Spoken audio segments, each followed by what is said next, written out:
God is sovereign. Probably one of the greatest lessons I've learned over the years. Realizing that God is all powerful.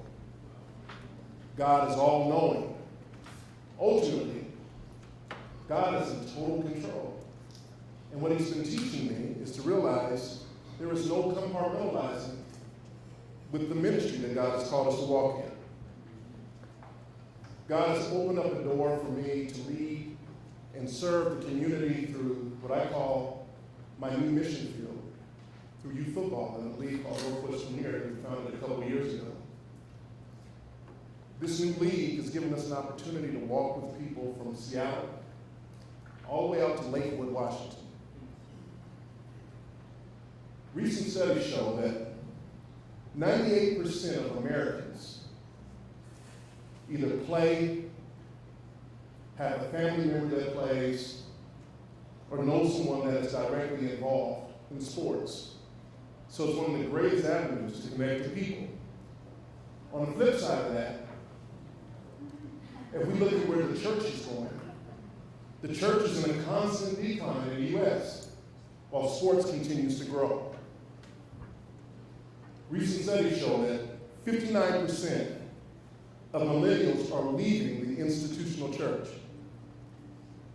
That equates to about 6 out of 10 people between the ages of 18 and 35 are leaving the church. And as Matthew said, these people are still spiritual. They just don't want to be in our buildings. Another study showed that 150,000 people leave the church every week. That equates to about 7.8 million people a year are leaving the organized church. That's created somewhat of a frantic among believers.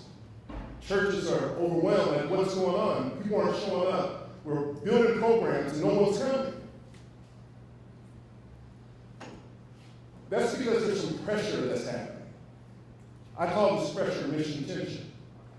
I believe that God is putting pressure on the church, and that external pressure is creating an internal pressure within us to push us out.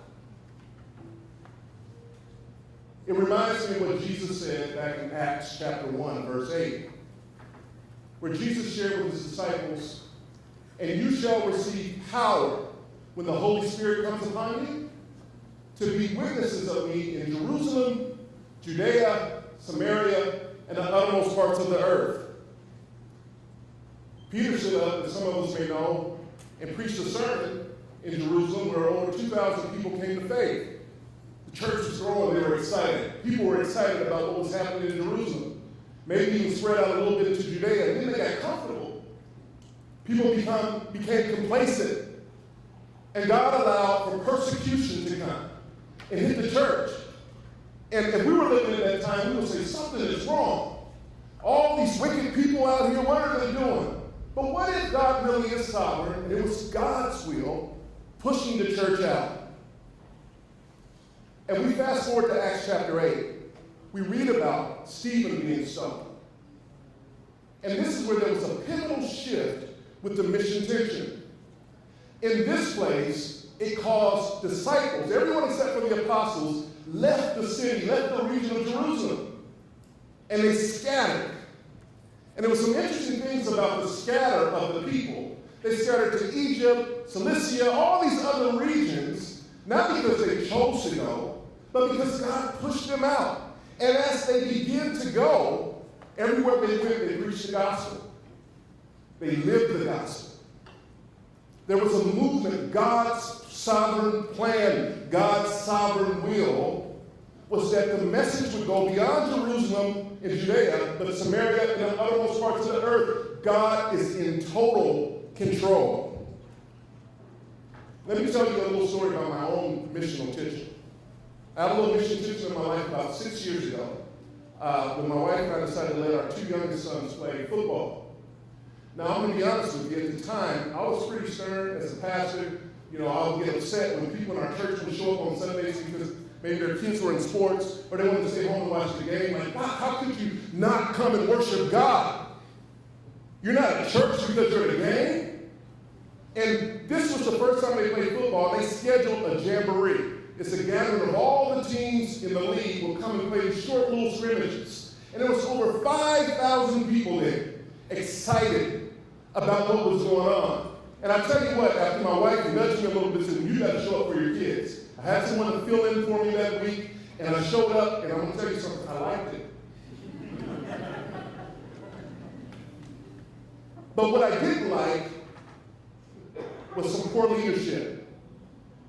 I was seeing coaching misconduct, unsportsmanlike behavior. I had those issues that were killing me, and I said, I'm going to pull my kids. This isn't the environment I want my kids in. But the following week, I had a church meeting with my leadership team, and we had someone come in and say, our youth ministry sucks. And to be quite honest with you, what came out of my mouth next was either you're part of the problem or you're part of the solution. And I believe that Jesus is the answer, so he's about solutions. Well, I was convicted. Ouch. The Lord dealt with my heart and said, either you're part of the problem or part of the solution when it comes to this community football league. So he showed me what leadership really is about. He said, real leaders get involved. Real leaders bring solutions. And that's what I did. I got involved. And from that standpoint, over the last couple of years, we were able to start a new league, a values-based league, because that league fell apart. And now I have a new parish. I pastor over 1,000 people from Seattle to Lakewood. A bunch of new missional opportunities for those that are joining us in that effort. I look at each of these teams as a missional opportunity. We have teams all the way in Tacoma, new gatherings, 3 new teams that just came on, a couple of teams in Renton. We've had a couple of new opportunities where my sons were able to was given a chance to announce the 3rd round draft pick for the Seahawks since we hosted an NFL Draft Day Jamboree. Also, one of my sons plays for Garfield High School right now with all the tension that's been going on in our communities of color in the police. They're doing a peaceful protest. But again, like I mentioned earlier, it's not just about the problem, it's about bringing solutions. So what we did is we began to build a relationship with the city of Seattle, Parks Department, and the local police and the chief of police, and we started something called partnership with CPAL to do a flag league football, where we're beginning to now bring Seattle police officers, families, coaches, people of color in the community that have issues, and they're coming together around the sport of flag football, coaching together, eating together, having conversations so they can regain trust. So now officers know families and families know the officers. What we begin to see is trends within our football teams as we begin to influence the leadership. More people are praying. Our teams are praying before and after games now. We're coming alongside our families supporting. This little girl up here on the screen is baby Elijah. She was murdered in the back of her mother and her father's car.